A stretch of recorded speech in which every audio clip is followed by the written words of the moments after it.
sight of the crowd was probably a giveaway. Yeah, listen, the thing with John is, when I approached him 5 years ago to come in and help us, I didn't think he'd be here for 5 years because he's such a talented coach. So the fact that it's taken 5 years for somebody to take him away from us, to give him a full-time contract and a three-year deal, has been good for Scotland. Probably not good for John because, like I say, he's a very talented coach. We'll miss him.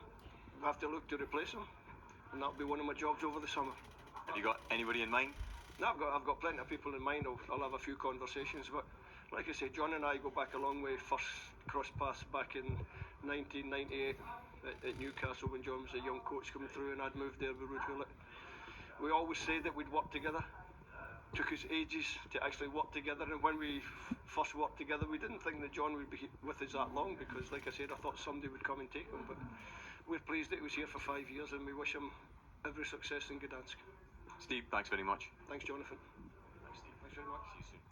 So there we go, some news that John Carver is to depart from his role as an assistant to Steve Clarke at Scotland. Lyndon, how much did John bring to the setup? He seemed like such a character to have around any camp, and that's before we get into just the wealth of experience and what a great coach Steve Clarke clearly thinks he is. Yeah, I mean, obviously it's a massive change again for Scotland. Obviously we lost Austin McPhee not long ago, which was our set-piece manager, and obviously he's leaving now.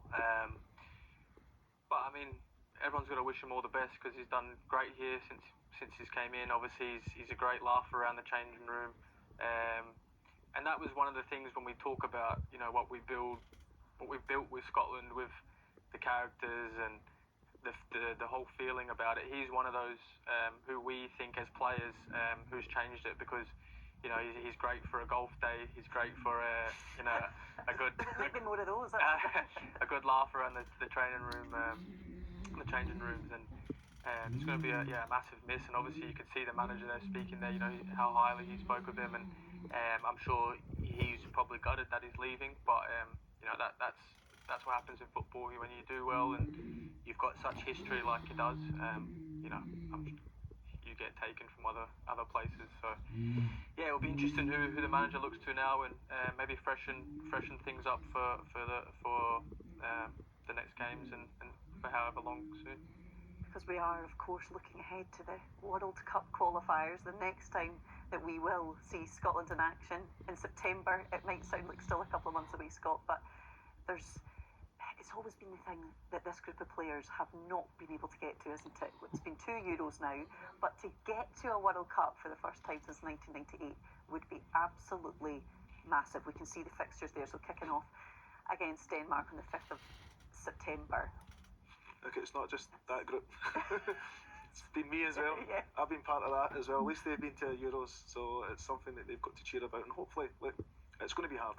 It is Denmark, first game away from home, and Belarus, so 2 away games, then you've got 2 home games. So hopefully they can go. Look, you'd definitely take 4 points in the first 2 games. So if they can go there, look, there's going to be a new coach in as well. So what Steve's done really, really well is his coaching staff. He's brought Austin in, he's left, he's went to Portugal, I think. He's brought in John, he's left. Who knows where he's going to go, but he's got a 3-year deal somewhere. I know, we'll be hitting the phones to try and figure out exactly where John Carver has gone. But he's done it really, really well, and even the players that he's brought in, they've made them better. So that is something that a manager does. He has an understanding of who he wants to bring in. Does he go now youth? Does he go experience again? Because he had Maisie in there as well and then went on to become Hearts manager. So everyone that he's brought on has done really, really well and learned a lot underneath him.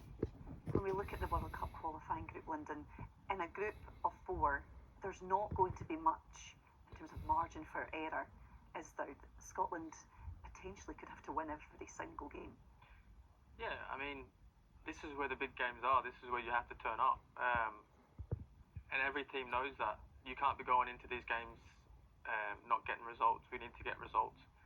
We did all right last World Cup qualifiers, but like everyone's saying, we made Euros, but we haven't done the World Cup for a long time, and this whole nation would love that. So all the players will be up for it. I'm sure they will be. The coaching staff will be away doing all the hard work behind the scenes, exactly. All the hard work that no one sees, as you would know, being a manager.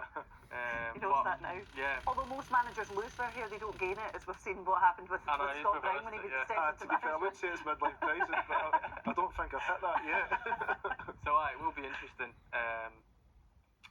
But there's no room for error because they don't come around very often, and there'll be lots of players wanting to make sure they perform. Well, when we think about the last World Cup qualifying campaign, I'm pretty sure you scored, was it in four consecutive matches? So we just need that kind of form once again, but actually getting over Do the you line. remember the this time, times? London.